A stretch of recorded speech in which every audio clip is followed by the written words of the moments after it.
Господине Пановски, бројот на новозаразени драстично раста. Дали треба да се вклучи алармот? Дали сме во нов бран? Па веројатно е бран, бидејќи доаѓа тој така наречен британски сој и второ има отпуштање очигледно. Народот, нервите не издржа, а и вакцините закаснија. Така да се тоа заедно, се не знаеме на што се должи, што е поголема причина, мито на нешто што може да делуваме, тоа е однесувањето наше. Не може да делуваме на мутираниот сој кој и понатаму ќе се шири и ќе ја преземе целата територија. Значи треба да рачунаме дека се најмалку 30% повеќе случаи имаме само заради тоа. Да се искористи топлото време кое доаѓа и со тоа да се компензира овој вирус. Значи проветрување, средби надвор, на отворено, на дистанца, избегнување на секакви средби внатре.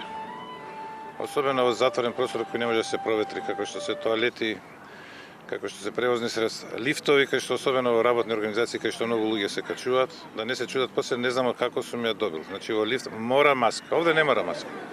Може ли да се очекува како последниот бран ноемврискиот толкав број на новодиагностицирани нели починати? Што не очекувате?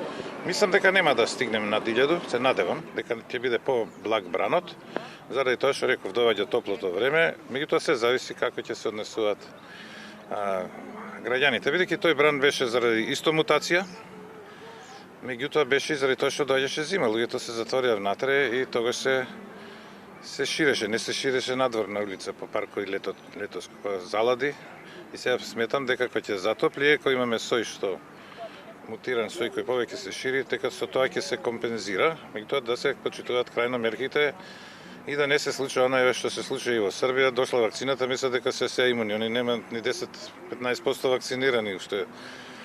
Многу време треба, така да кај нас не е ни дојдена. Значи тоа е основното. Какви мерки треба да се преземат? Треба ли дополнителни рестрикции? Па секако дека треба рестрикции. Ако мене ме прашате од здравствен аспект, кафаните никогаш не би ги отворил. Казината не сакам да чуем обложувалници. Значи таму се шири вирусот. Вие може да сликате у парк колку сакате, тука не се шири. Таму се шири и во затворени простори, превозни средства, работни организации. Меѓутоа се тоа ако се направи, ќе има големи отпори кај граѓаните, кај собствениците и економијата ќе страда. Значи ние сме мислам исцедени и дека такви мерки заради економски причини и психолошки кај граѓаните ќе имаат контраефект. Мислам дека треба да останат овие мерки, меѓутоа со крајно почитување и да не се случува што се случува навечер да продолжува да се собират во ресторани и да не зборам во колку илегални објекти. Таму е главното ширење. Вакцинацијата доцни, се уште немаме вакцини. Што може во тој поглед да се очекува? Ќе може ли вакцината на некој начин да ги ублажи последиците? Заради есенскиот бран, голем дел од населението, најмалку 1/4, а може и повеќе, се со имунитет, така наречен колективен имунитет, значи тоа влијае. Така да вакцината ќе помогне да тој колективен имунитет се зголеми. Меѓутоа вакцината ќе помогне негде 3 месеци од кога ќе се вакцинираат најмалку 300.000 луѓе, тогаш ќе го видиме ефектот. Значи, ако дојде во март, а март е утре, значи нема да дојде на почеток на март, би требало негде во јуни евентуални ефекти да се видат, доколку се вакцинираат најмалку по 5 до 10.000 луѓе дневно. Ако се вакцинираат по 2.500, ефектот ќе биде видлив многу подоцна. И глобално гледаме каква е ситуацијата во светот, во Европа, сегде речиси да се затвора. Кои се очекувањата до кога ќе се носиме со овој вирус?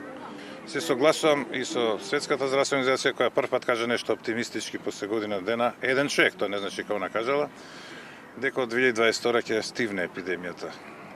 Значи до декември ја сметам дека идниот есен ќе биде. Се надевам дека ќе одат децата у школа и студентите на факултет. Господине